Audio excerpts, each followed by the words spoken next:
Picture an apartment belonging to someone earning $95,000 a year. Inside, you find a $4,000 leather sectional, a kitchen stuffed with appliances still in boxes, and closets overflowing with clothes that have the tag still attached. This person checks their bank account with a knot in their stomach. They are 2 missed paychecks away from a financial crisis. Now, walk into a second apartment in the exact same neighborhood. This person earns $52,000 a year. Inside, there is empty space, a modest couch, a kitchen with exactly the tools that get used regularly. This person checks their bank account with calm confidence because they have 18 months of expenses saved and invest 20% of every paycheck. This discrepancy creates a mathematical paradox. The person earning almost half the income possesses 10 times the actual financial security. This isn't an income problem. It's a blindness to the hidden relationship between stuff and money. The first neighbor isn't gambling or dealing with expensive addictions.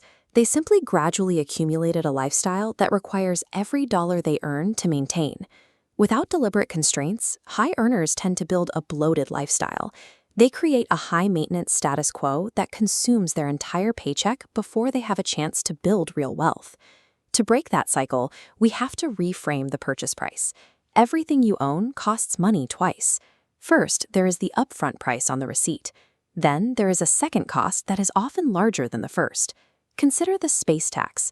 In most urban areas, residential space costs roughly $30 to $50 per square foot annually.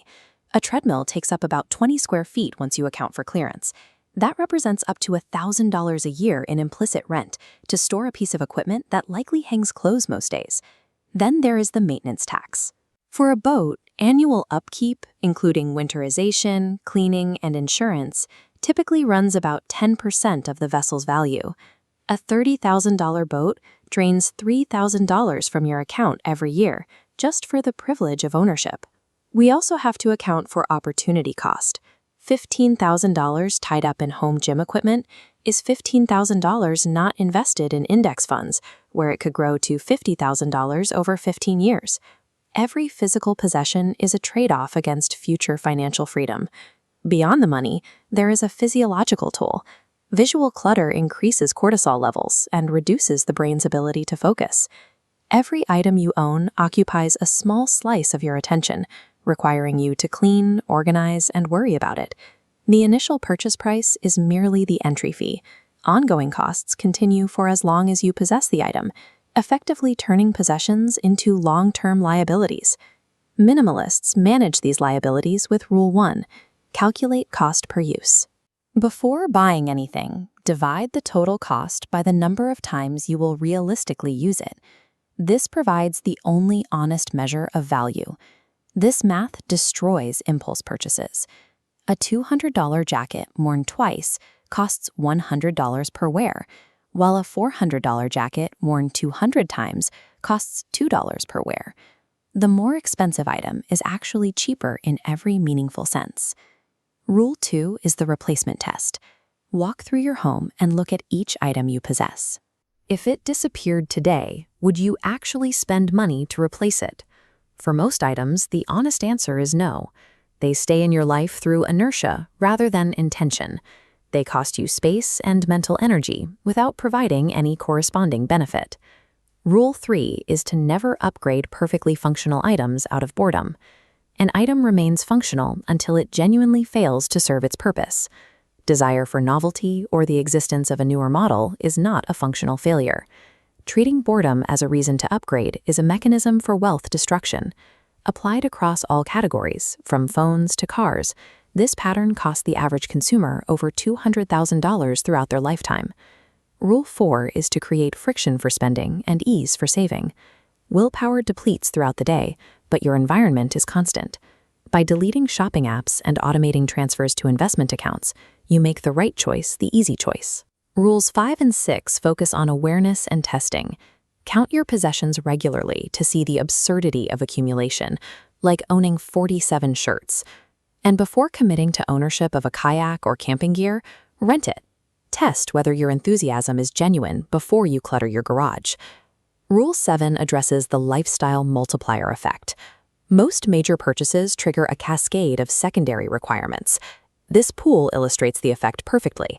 A single installation creates a network of mandatory expenses: chemical supplies, cleaning equipment, covers, specialized furniture, and landscaping.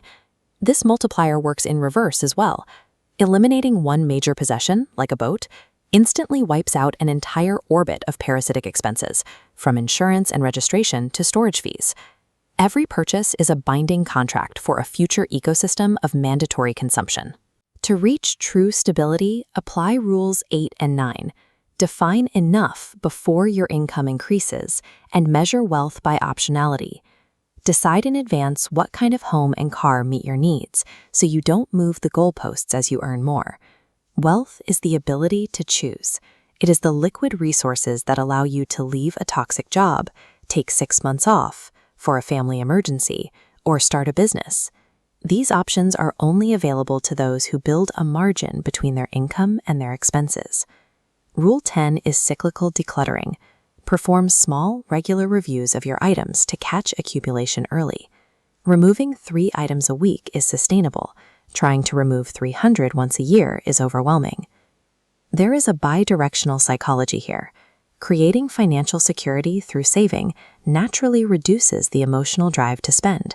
When your bank account provides your sense of success, you no longer need physical possessions to tell that story for you. You can start this today. Apply the replacement test to 10 items this week. Enact a 24-hour waiting rule for all non-essential purchases this month. And this year, write down exactly what enough looks like for your lifestyle. Financial stability is a choice between 2 paths. You can own your possessions, or you can allow your possessions to own you. The math favors the first option. So does the peace of mind.